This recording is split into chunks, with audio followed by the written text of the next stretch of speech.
Dear students, I welcome you all for the first module of a new chapter in Science and Technology Part 2, Heredity and Evolution. The objectives of learning this chapter are to learn the history of evolution, to gain a clear knowledge about protein synthesis, to analyze the scientific information about heredity and to state opinions about new hybrid species, to understand evolution theories and state their characteristics, to justify evolution through evidences, to appreciate the role of environment in survival of species with new traits, to evaluate values imbibed from our ancestors.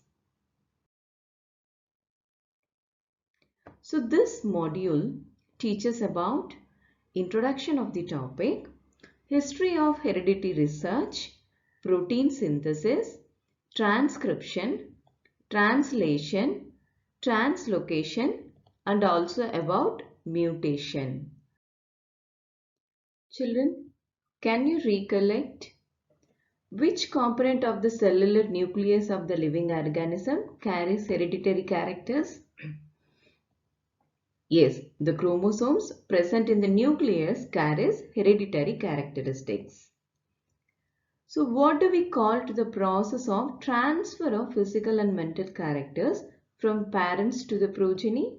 We call it as heredity. Which are the components of DNA molecule?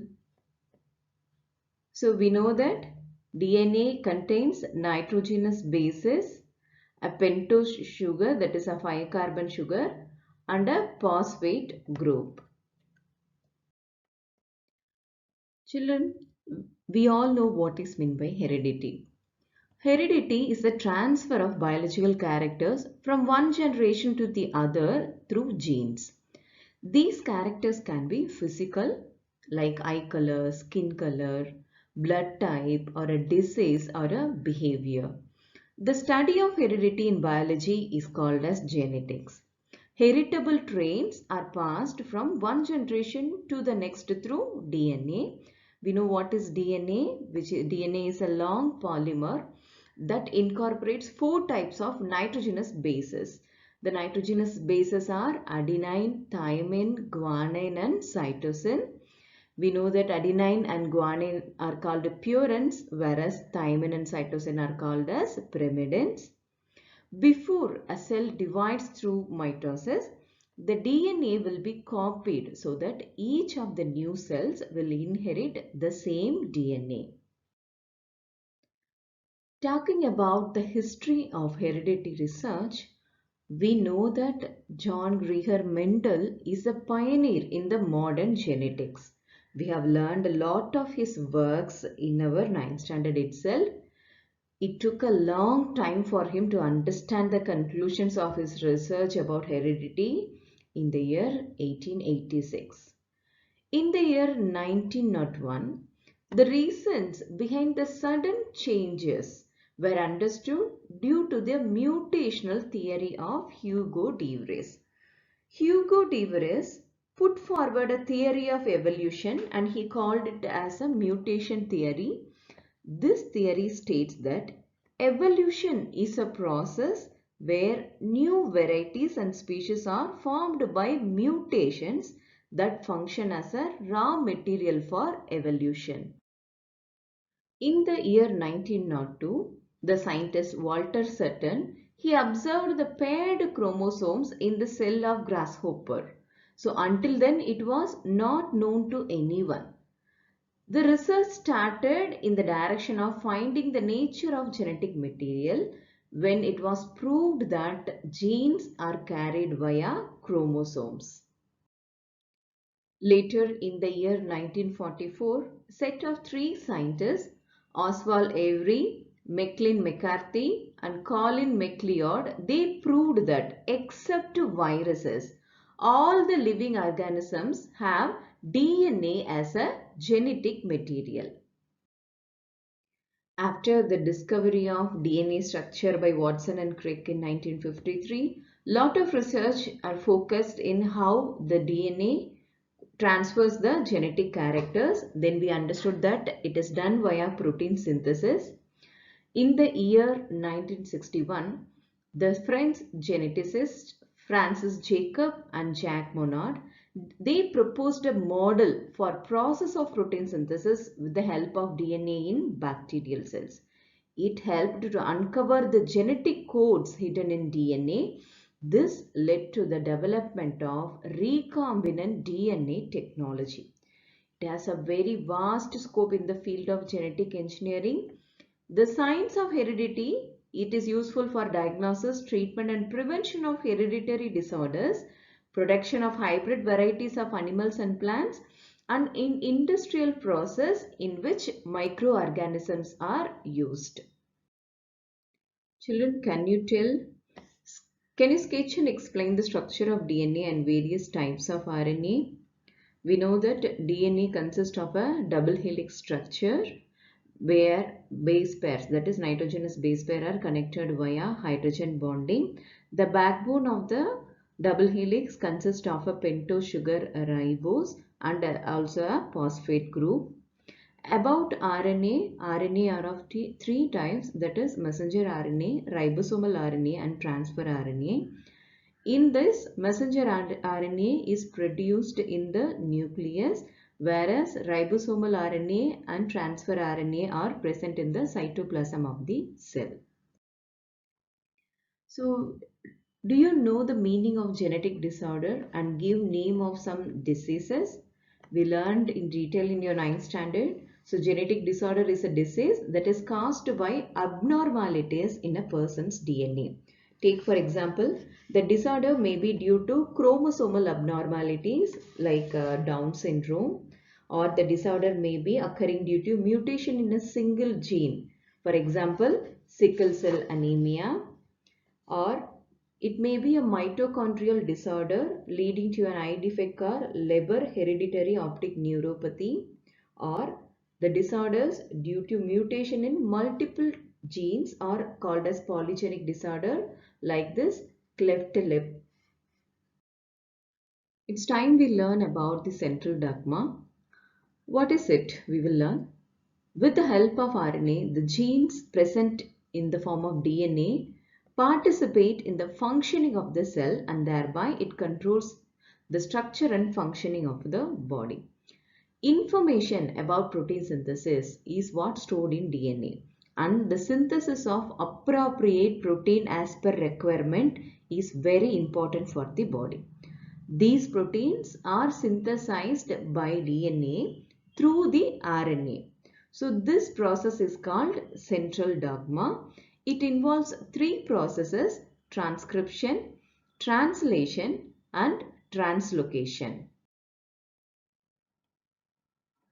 First, we are going to learn about transcription.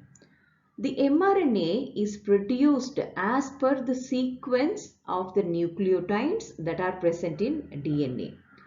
Only one of the two strands, because we know that DNA occurs as double strand, as a double helix structure.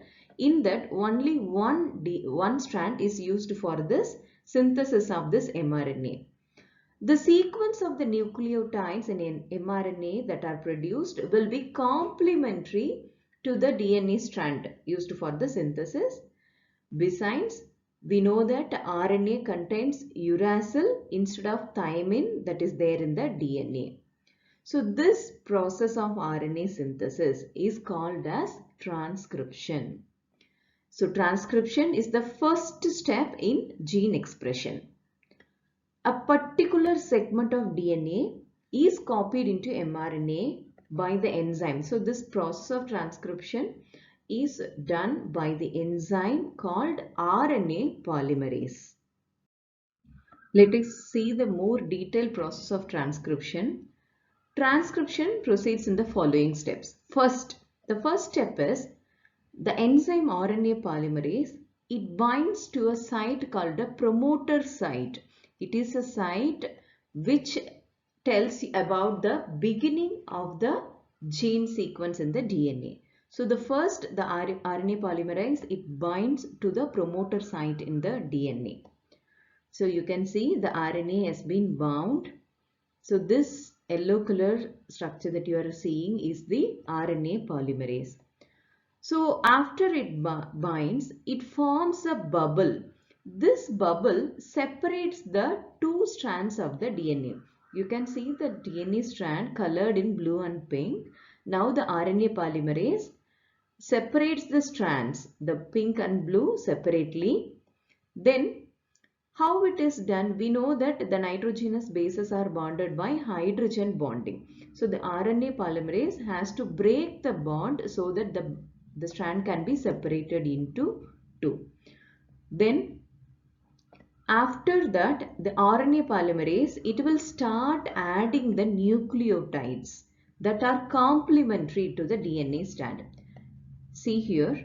So this is the DNA strand. This strand is called a template strand because using this strand only mRNA is being synthesized. The other strand is called a non-template strand. If you see the template strand, you can see this RNA started to synthesize and the base pairs added are complementary. For adenine, it should be uracil. For cytosine, it will be guanine. If you see the series, it forms a complementary strand to the template strand. And the RNA is being synthesized. The nucleotides will be added one by one by RNA polymerase enzyme. So apart from adding the nucleotides, the backbone that made up of sugar and phosphate like DNA is also synthesized with the help of this enzyme RNA polymerase only. After completion of mRNA synthesis, so this will just keep on going. You can see the promoter region here and the synthesis will keep going. This RNA polymerase will move in the direction till it identify an end sequence where it will stop the mRNA synthesis. So that denotes the stopping process of mRNA synthesis. After that, the strand will be complete and the hydrogen bonding between the DNA and RNA will be broken so that the RNA formed will be free. So after that, the RNA may remain in the nucleus or it will exit through the pores found in the nucleus.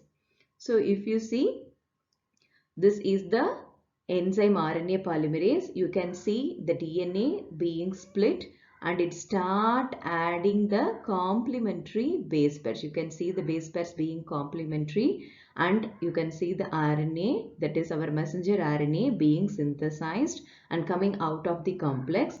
Once it comes out of the complex, that is once it attains the stop region, the terminator region, you can see the RNA polymerase will stop synthesizing this mRNA and it splits. This mRNA is newly formed and it may remain in the nucleus or it will exit through the nuclear pore. After the formation of mRNA, there is something called splicing of mRNA that happens. What is it? If you see, a newly made mRNA is transformed into a mature mRNA through splicing. So during splicing, the mRNA contains two regions, that is the region that actually codes for protein synthesis and there are some unused parts in that. The non-coding region are called as introns and the coding regions are called exons. Okay, the non-coding regions, that is the introns, will be removed and the coding regions will be joined together. This process is called splicing. If you see this newly formed mRNA, the mRNA contains introns and exons. The introns should be removed by the enzyme called spliceosome. After that, the mature RNA will be sent to the cytoplasm. The splicing takes place within the nucleus either during or immediately after transcription. Sometimes this splicing will happen during the transcription itself. The splicing is required so that to create an mRNA molecule that can be completely translated into a protein. Then after that, the mRNA through the nuclear pore, it attains the cytoplasm. So if you see, for many eukaryotic introns, splicing is carried out in a series of reaction. So it is also a series of reaction catalyzed by the enzyme spliceosome. Spliceosome itself is a complex of protein. Before moving to the next process of protein synthesis, let us learn a little about amino acids. Amino acids are organic compounds that contain amine and carboxylic functional groups along with the side chain, which is specific to each amino acid. This R group differentiate different amino acid. The key elements of an amino acid are carbon, hydrogen, oxygen and nitrogen, although other elements are also found in the side chain of certain amino acid. If you see, there are about 500 naturally occurring amino acids are known, and it can be classified in many ways. But out of that, only 20 of the proteinogenic amino acids are encoded by triplet codons in the genetic code, and these are called as standard amino acids. The general structure of amino acid consists of an amine group and a carboxylic acid group with the hydrocarbon. This hydrocarbon groups differs with each amino acid. As you can see the picture, this shows you the 20 essential amino acid with amine group and carboxylic group and a different R group. R group may be any hydrocarbon that makes a amino acid different. As you can see, every amino acid is represented by a specific alphabet. This is helpful when we are learning a lengthy process of protein synthesis. It is easy to understand the particular amino acid. Now we will learn about the triplet codon for amino acid. What is a triplet codon? Triplet codon is a group of 3 nucleotides that represent a particular amino acid. So this table, as you can see the presence of uracil, this denotes the triplet codon that is present in the RNA, because RNA contains uracil instead of thymine. Take for example, this is our mRNA that is synthesized. This mRNA will be grouped with a set of triplet codons. For example, take the first triplet which contains A, U and G. If you see, A, U and G represent methionine amino acid. It means that after reading the first triplet codon, the tRNA that will have the complementary base pair of this will be having methionine amino acid in it. So likewise, every set is being read and the corresponding amino acid will be added together one by one, making a long peptide chain of amino acid which will then be converted into a protein. So as we have learned about amino acid and triplet codon, let us learn about the process of translation now. We know that mRNA is formed in the nucleus and then it comes to the cytoplasm. It brings the coded message from the DNA. This message contains the code for amino acid. The code for each amino acid consists of 3 nucleotides as we have discussed earlier, and which is called as a triplet codon. If you see, each mRNA will be made up of thousands of triplet codon. As per this code, amino acid will be supplied by the tRNA. If you see the structure of tRNA, the tRNA has an anticodon. If you see the base, it contains an anticodon that will be complementary to the mRNA. So this anticodon will represent an amino acid. So each code will be read one by one and the amino acid will be joined together like joining beads together and then formed a polypeptide chain of amino acid called protein. This process of formation of amino acid chain is called as translation process. Let us learn about translation in detail. Translation proceeds in three phases. The first phase is the initiation phase, that is the starting phase, where the ribosome assembles around the target mRNA and the first tRNA is attached at the start codon. If you see the length of the mRNA, it will have a start codon where the protein synthesis, that is the adding up of amino acid, just begins. So the ribosome consists of two units actually. One is a small unit and the other is a large unit. The small unit is responsible for attaching the tRNA, verifying and attaching the tRNA, and the larger unit will enable adding up of the amino acids one after the other. So this forms the initiation complex. The next step is elongation. As we know, the tRNA, that is the correct tRNA is validated by the small ribosomal unit, and the large ribosomal unit adds the amino acid one after the other and they move along the mRNA. And the process of adding the amino acid one after the other continues till it reaches a stop codon that will terminate the process of protein synthesis. When the stop codon is reached, it means that the adding up of amino acid will come to an end. Till that, the ribosome will move through the mRNA. It will be sliding through the mRNA and it will be adding the amino acid one after the other, resulting in a long formation of a long polypeptide chain of protein. As you can see, the translation happens in the ribosome, which consists of two units, a smaller subunit and a large subunit. The smaller subunit validates the presence of correct tRNA with the correct amino acid.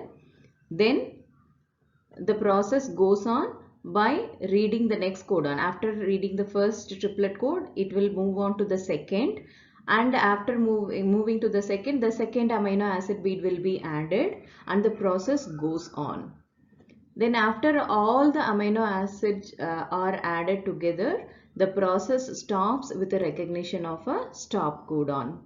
Then as a result, we get a long polypeptide chain of amino acid. So now let us see what is meant by translocation.